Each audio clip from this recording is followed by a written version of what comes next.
know you've all been patiently waiting for this moment. You've been patiently waiting for me to come back into your life. And don't you worry, I am right here. Do you see me? Drinking my Canada Dry cranberry drink. I'm prepared to get in to the meat and potatoes of this video, ladies and gentlemen. The meat and potatoes being the R35 GTR is the best deal you can get for your money in the entire sports car world, and I'm gonna go over that with you guys right now. But first, a quick word from our sponsor. Anyway, after that incredible interruption by our sponsor, I am here to discuss the R35 GTR. You can get this puppy for nearly 85 to 90 grand, and I understand I can't afford that. I know you can't afford that. And I'm talking like that's no money, but in the great scheme of the car world, that isn't a lot of money, to be brutally honest. If you're getting a car with 550 something horsepower, like what the GTR has, when all of these other cars have a more expensive price tag and the same or less power, why not get the GTR, okay? And I know, I've heard horror stories about their transmissions. They're terrible, they're 6 speeds, you can't mod them, their transmissions suck, blah, blah, blah. I don't care. My buddy Jack, I've actually referred to a lot in some of these videos if I can't remember or something like that. My buddy Jack, his dad used to own an R35 GTR. It was white. I'm gonna try to get him to send a picture for this video. If I can't, oh well, you know I tried. He really loved that car, and he always told me that the transmission was low-key kind of junk. It stunk. It was just a 6-speed auto for a car with 550 horsepower. That is lame and it sucks. It'd be even cooler if they put a manual in that car, but you know, Nissan's lame. They don't do that anymore except in their crappy sedans. But regardless, it would have been better with a better transmission, but still, get a new transmission, maybe manual swap it. You have a car with 550 horsepower and like 470 something pound-feet of torque. That's a lot of power, okay? That's gonna melt the wheels on the road. And sure, I've heard, just get a GT500 for the price. It sounds better, naturally aspirated, it's gonna last longer, blah, blah, blah. I don't care, okay? The GTR looks better than any Mustang. I will die on that hill, okay? You can say whatever the heck you want. That GTR looks better every single time. The R35 is one of the best looking sports cars ever made.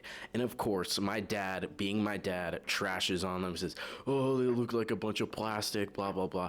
Guess what, Dad? Okay, this is modern day, okay? They put plastic on cars, all right? It looks sick. From the back, it looks kind of like a hatchback. It has this weird big yacht on it. It's got a badonkey donk, okay? It looks big. I like it, all right? I like big things, fellas. Pause. And the R35 GTR looks great. Like I'm saying, it's got that weird end. You know, the front end looks sick though, and I understand. I've heard people say, oh, Vice, they're just 370Z headlights, they're the same car, blah, blah, blah. I don't care, okay? I would love to have a 370, all right? Sure, they don't sound that good, but it's not a 370 engine in the car. And whenever we talk about good sounding cars, the GTR sounds incredible. Listen to this. Now, you may need to check your pants after hearing something like that, but trust me, this thing is beautiful. It is great. It looks awesome. It is such a freaking deal. If you have any friends that are telling you it's not, they're full of it. They're saying, oh, I want an M5. The M5 purists, okay, 610 horsepower, but I don't care, okay? It looks hideous. The new M5 is hideous, and I've actually seen a lot of people on the internet try to defend it as of lately. I'm gonna be brutally honest, it's not working for me, okay? Stop trying to defend this car, and I get it. The wagon looks kind of cool. I kind of like the wagon, but I'm not talking about the wagon here, okay? I'm talking about the sedan, the sports sedan, the M5, what everyone knows it to be. The M5 stinks. It looks ugly. It's the epitome of everything wrong with modern BMW, and I will die on that hill. I don't care about the new M5. If you want to go spend $140-something thousand on an M5, go do it. Knock yourself out. You'll be in a nightmare of technical issues, electrical issues, oil issues. You're gonna be leaking oil on the way back from the dealer, okay? But with that GTR, you're not. I promise. That GTR is gonna last a long time.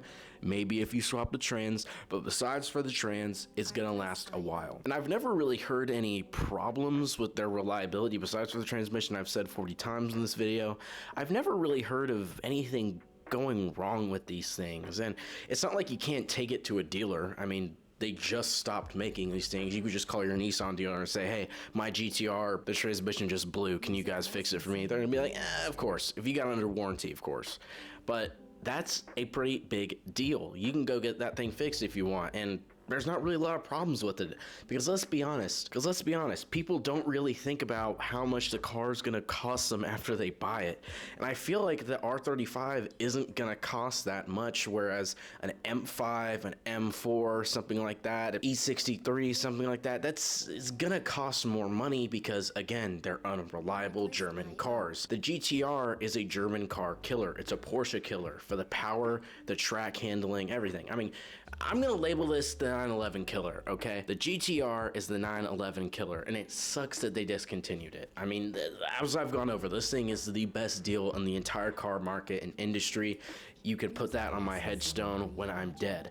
It will read, Vice on a Friday night, and then in quotes, it's gonna say the R35 GTR is the best deal in the entire industry. And you better believe it, son, okay? Thank you so much for watching this video. This was a little bit of a spur in the moment thing. I saw an R35 on the way to Arkansas last week on my vacation there, which by the way was beautiful. Let me know if I have any viewers from Arkansas.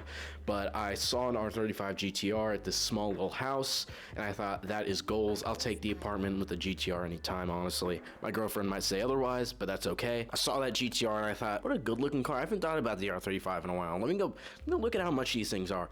And I was shocked. 90K. 85K. Sure, they might be beat to hell, but that's okay. Just get the new transmission, basically. And I understand it's not just get a new transmission, but yeah. But this thing is a deal. It's a great car. They sound freaking sick, as I've already said. They look great. They're a great deal. They're not all that unreliable. And why would you choose an M5 or an M4 over the GTR? I don't understand it. In fact, why would you choose an RCF over a GTR? Well, I won't go that far. The RCF is the V8. But why would you choose other cars in that range, like these Audis, these Porsches? Why would you choose that when you could get a GTR? Well, admittedly, maybe it's not as cool as a Porsche, but why would you get a Porsche or a BMW or something like that when you could just buy an R35 GTR for less money and generally get more power that's reliable? Doesn't really make much sense to me.